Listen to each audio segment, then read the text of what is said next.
Magandang umaga at happy Friday sa ating lahat. Ito po ang ating latest weather update ngayong Biyernes, March 20, 2026. Nagsisimula na nga pong uminit ang ating panahon, ngunit hindi pa po simula ng tag-init dahil may epekto pa rin ang amihan, lalong-lalo na dito sa may extreme northern Luzon area. Ngunit humihina na nga po ito at napapalitan na ng easterlies o yung hangin galing po sa karagatang Pasipiko na magdadala ng matinding sikat ng araw, lalong-lalo na dito sa nalalaming bahagi ng Luzon, maging sa may Visayas area. Localized thunderstorms naman po ang makakaapekto dito sa may Mindanao. Para sa ating pagtaya ng panahon dito sa Luzon, inaasahan pa rin po natin dito sa may Batanes, Cagayan, Apayao at sa may Ilocos Norte, yung bahagyang maulap hanggang sa maulap na panahon na sinamahan pa rin po ng mga isolated light rains dahil po sa amihan. Ngunit sa nalalaming bahagi naman po ng Luzon, inaasahan natin yung mainit at malinsangang panahon kaya't magdala po tayo ng mga payong panangga po sa tinding sikat ng araw and also magdala po tayo ng mga tubig para hindi po tayo ma-dehydrate throughout the day. Possible pa rin po yung mga localized thunderstorms dito po sa may Luzon area dulot ng easterlies. Ito po yung ating mga agwat ng temperatura at dahil mainit na nga po ngayong araw, possible po yung between 21 to 33 degrees Celsius na temperatura dito sa may Tuguegarao. 23 to 31 degrees Celsius naman po sa Metro Manila at sa may Legazpi at 23 to 30 naman po sa Lawag.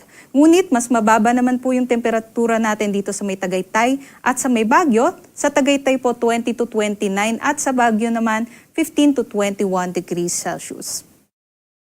Dito naman po sa may Palawan, Visayas at sa may Mindanao, inaasahan nga po natin matindi din po yung sikat ng araw. Kaya't yun nga po, possible pa rin po yung maalinsangan at mainit na panahon at posible yun yung mga thunderstorm activities, especially pagdating po ng hapon hanggang sa gabi. So possible pa rin po na magkaroon po tayo ng mga biglaang buhos ng ulan, especially sa hapon.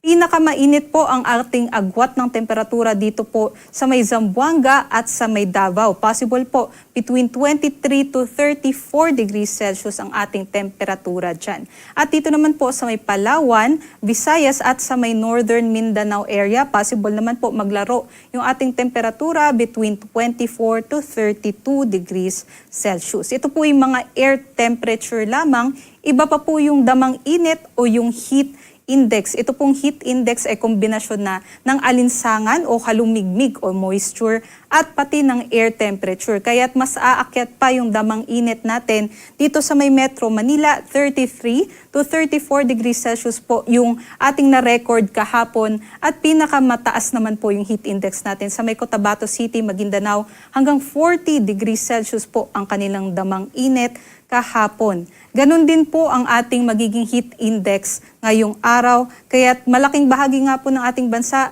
doble ingat dahil yung ganitong mga heat index po ay nasa extreme caution category kung saan possible po yung heat cramps, heat exhaustion at maging heat stroke.